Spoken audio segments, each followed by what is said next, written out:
انبیاء و رسول میں ہمیں اپنا پیارا رسول جناب محمد رسول اللہ صلی اللہ علیہ وسلم عطا فرمایا ہے۔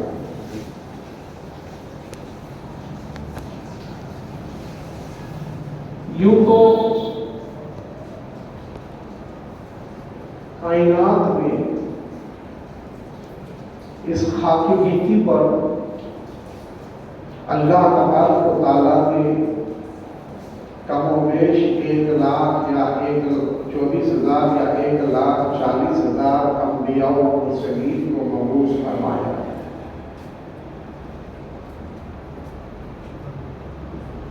مگر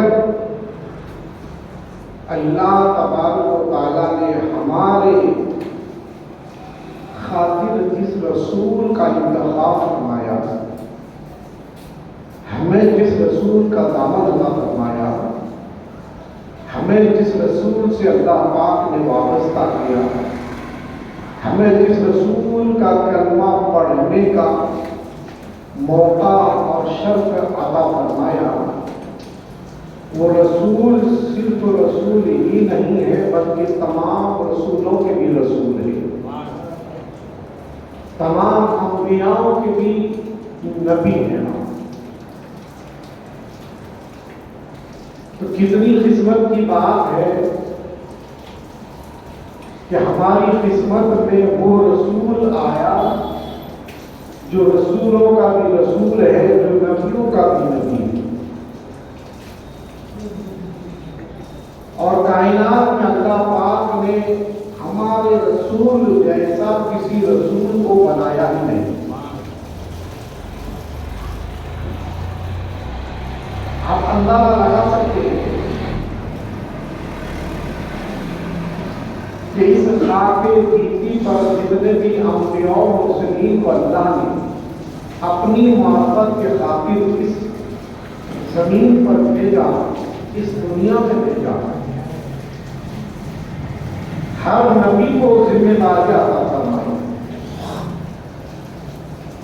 ہر نبی کو اپنی معرفت دیا، اپنا دین دیا، اپنا مذہب دیا،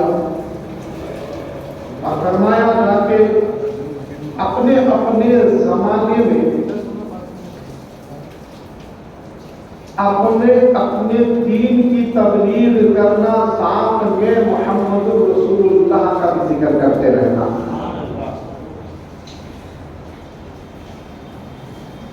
اب آیت نصاب اٹھائیے کہ عالم ارواح، ہم تو آج نبی مکرم صلی اللہ علیہ وسلم کے گزر جانے کے، آپ کے رحلت فرمانے کے 1450 سال بعد ہم نبی کا ذکر کر رہے ہیں، چہرے بیٹھے ہیں۔ مگر جب ہم تفسیر اور محدثین کے حدیثوں کا اور ان کے شرح کا مطالعہ کرتے ہیں تو پتہ یہ چلتا ہے کہ جب حضرت آدم علیہ السلام کو اللہ نے بنایا بھی نہیں تھا، حضرت آدم علیہ السلام کے اللہ نے تخلیق بھی نہیں کی تھی، حضرت آدم علیہ السلام ابھی آب و گل کے مرحلے بھی نہیں طے کیے تھے، حضرت آدم علیہ السلام ابھی وجود میں جسمانی طور پہ آئے بھی نہیں تھے، اس سے قبل اللہ تبارک و تعالیٰ نے تمام ارواحوں کو جمع کیا، تمام ارواحوں کو، اس میں تمام انبیاء کرام، تمام رسولان اعظام کی روحیں تھی، تمام انسانوں کی روحیں تھی جو قیامت تک پیدا ہونے والی ہے، اور تمام ارواحوں کو جمع کر دیا اللہ پاک نے، اور اس کے بعد ارشاد فرمایا الست بربکم الاعلی، اے روحو کیا تم اس بات کو نہیں مانتے کہ میں تم سب کا سب سے بڑا پالنہار ہوں، سب سے بڑا رب ہوں؟ تو سب سے پہلے ہمارے نبی صلی اللہ علیہ وسلم کی روح مقدسہ نے عرض کیا بلا، ہاں پروردگار کو ہمارا سب سے بڑا پالنہار ہے۔ سب سے پہلے روح محمدی نے بارگاہ میں عرض کیا ہاں رب تو ہمارا بڑا پال رہا ہے۔ اس کے بعد پھر انبیاؤں کی روحوں نے عرض کیا مولا ہاں، پھر اس کے بعد اصحاب کی، پھر اس کے بعد اتقیاء کی، تابعین کے، تبع تابعین کے، پھر عام مسلمانوں کے روحوں نے اللہ کی بارگاہ میں عرض کیا کہ مولا تو ہمارا سب سے بڑا رب ہے، تو ہمارا سب سے بڑا پالنہار ہے۔ اس کے بعد جب تمام روحوں نے اقرار کر دیا کہ تو ہی ہمارا رب ہے، سبحان اللہ،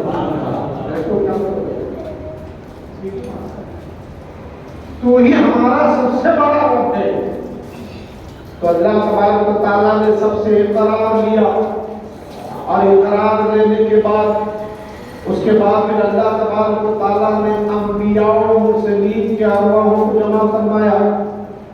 تمام انبیاء و مرسلین کے ارواحوں کو جمع کرنے کے بعد ارشاد فرمایا کہ اے میرے مخلوق کی وہ ارواحیں جن کو میں نے چن لیا ہے، جن کا میں نے انتخاب کیا ہے، جن کو میں نے اپنے خاص رحمت میں جگہ دی ہے، ان تمام ارواحوں پر اللہ نے خطاب فرمایا کہ میں تمہیں دنیا کے اندر ایک عظیم منصب دے کر کے بھیجنے والا ہوں۔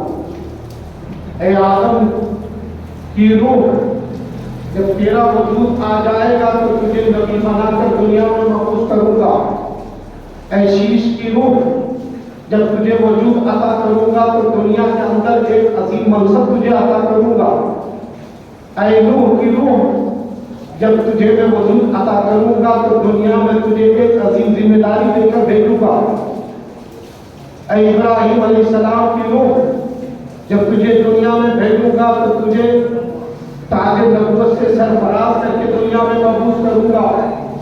ہر ایک نبی سے اللہ تبارک و تعالیٰ نے اس طرح خطاب فرمایا کہ تمہارا انتخاب میں نے اس لیے کیا ہے کہ تمہیں خاک گیتی پر مجھے مبعوث کرنا ہے، مجھے بھیجنا ہے، میری محبت دے کے بھیجوں گا، میرا دین دے کے بھیجوں گا، میرا کلمہ دے کے بھیجوں گا، میرا مذہب دے کے بھیجوں گا، اور تمہاری ذمہ داری یہ ہوگی کہ تم سب جا کر کے میرے دین کا پرچار کرو گے، میری محبت دنیا کو بتاؤ گے، میرے بارے میں اپنے زمانے کے لوگوں کو سمجھاؤ گے، اور پھر میرے طرف اس کو مائل کرو گے، میری عبادت کرنے کی دعوت دو گے۔ تمام ارواحوں نے اللہ تبارک و تعالیٰ کی بارگاہ میں حامی بھر لی، ہاں پروردگار تو جو ذمہ داری دے گا ہم اسے قبول کرتے ہیں۔ جب جس زمانے میں بھی ہمیں دنیا میں اس خاک گیتی پر بھیجے گا، انشاءاللہ مولا تیرے حکم سے ہم تمام ذمہ داریوں کو بخوبی نبھائیں گے۔ تو اللہ تبارک و تعالیٰ نے اسی پر بس نہیں کیا، بلکہ فرمایا اے آدم تجھے میں سب سے پہلا نبی بنا کر مبعوث کروں گا، مگر سنو تجھے نبوت تاج نبوت کو عطا کروں گا، اور پھر اس کے ساتھ ساتھ میں تمہیں یہ تاکید کرتا ہوں، تمہیں یہ بتانا چاہتا ہوں کہ اے آدم کہیں تمہارے زمانے میں میرا محبوب آ جائے تو پھر تم اپنے کلمے کو چھوڑ کر میرے محبوب کا کلمہ پڑھ لینا۔ تیرا کلمہ اپنی جگہ پہ، مگر تجھے میرے محبوب کا کلمہ پڑھنا۔ سارے نبیوں سے اللہ تبارک و تعالیٰ نے وعدہ کیا، ذکر آج ہم کر رہے ہیں 1450 سال کے نبی کے گزر جانے کے بعد، مگر وہاں ہزاروں سال پہلے اللہ تبارک و تعالیٰ اپنے نبی کا ذکر انبیاء کی جماعت میں، انبیاء کی ارواح کی جماعت میں کرتا ہے، اور اس کے بعد فرماتا ہے کہ آدم علیہ السلام سنو، میں جو تجھے نبوت دوں گا نا تو اس میں تیرا کمال نہیں، یہ کمال میرے محبوب کا ہوگا۔ اے شیش، میں تجھے نبی بناؤں گا مگر صدقہ میرے محبوب کا ہوگا۔ اے نوح، تجھے نبی بناؤں گا مگر صدقہ میرے محبوب کا ہوگا۔ اے یحییٰ، تجھے نبی بناؤں گا مگر صدقہ میرے محبوب کا ہوگا۔ اے زکریا، تجھے نبی بناؤں گا مگر صدقہ میرے محبوب کا ہوگا۔ اے ابراہیم، تجھے نبی بناؤں گا